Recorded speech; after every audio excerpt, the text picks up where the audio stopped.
Good morning, YouTube. Just a quick video wanted to make on the R129 Mercedes chassis. In particular, I have two SL500s at the same time in really good condition. You guys probably seen the videos that I posted before individually. Since I had them both out, my wife drove one, I drove one, decided to make a quick photo shoot of them together.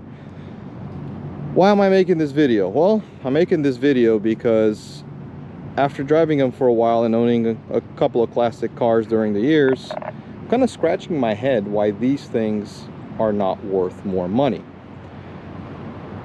You could get a very nice example, hence the ones that I'm selling right now, for under $20,000, which I think is a complete steal. Other cars of this era with less options, less features that, you know, driver enthusiasts for something cruising. It's not really a performance driven twisty cannon setup, but it is a very enjoyable cruiser that can have a couple of mods that could make it even more enjoyable. One being the exhaust. Some people do the muffler delete or the center resonators, make it sound a little more throaty. As I'm talking with you, of course, I'm going to go over and show you the interior of these so you could see, in case you've missed my other videos and are interested in these. So going back to what I was talking about, the R129, I think these should be worth a lot more money than what they are currently going for. And I kind of wanted to make this video to gauge, and you guys leave comments below. What do you think? Am I insane or am I right about what I'm saying? These cars just offer a lot of bang for the buck, and I think the main reason why these have depreciated so much, one of them being the convertible tops, because a lot of people couldn't afford changing the convertible tops, and they would, you know, sell them for a huge discount. Now the convertible tops, even today, it's really not a huge deal. I've done them myself on a couple of them.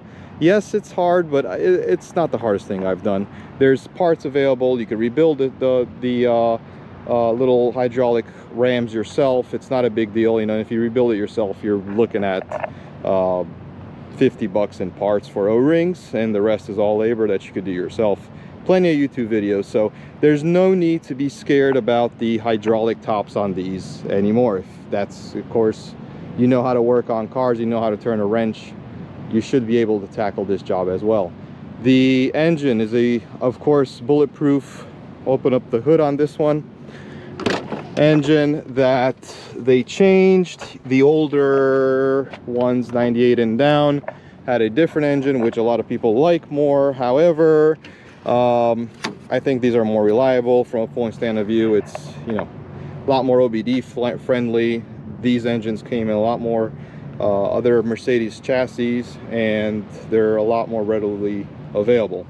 So bulletproof V8 engine, you take care of it, it will take care of you. R129s, let's go through a couple of things that I know go bad. The hood insulator, as you can see, this one's brand new. In my previous video I said I was going to replace it. I did replace it. Very easy to replace. One of the things that the Mercedes do, the R129 is not just this one, but any Mercedes, and I'm going to go ahead and show you, if you are not a Mercedes guy, and you'll probably appreciate this little trick that Mercedes has. I'm going to put the camera down for a second because I need both of my hands, but here you go.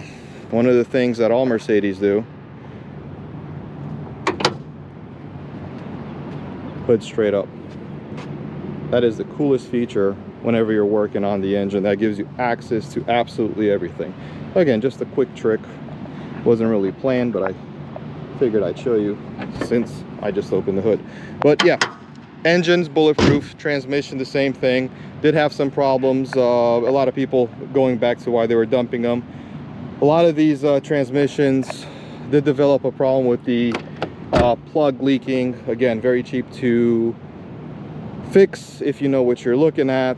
Same thing with the conductor plate. I don't remember exactly if these older ones had that problem, but again, if they did, someone correct me in the comments or confirm for me. Not a huge issue as well. So it's everything, you know, DIY things, but nothing major, I would say, on these cars to cause a catastrophe to not be able to enjoy. There's other classic cars, other modern cars that I would be scared to own compared to these. These, as long as you take care of them, they should be pretty much bulletproof for a very, very long time. So, going back to my previous comment, leave comments below and tell me why the R129s are, I would say, undervalued. What do you think? I did specify some things. You guys might come up with some that I don't know, I'm not aware of.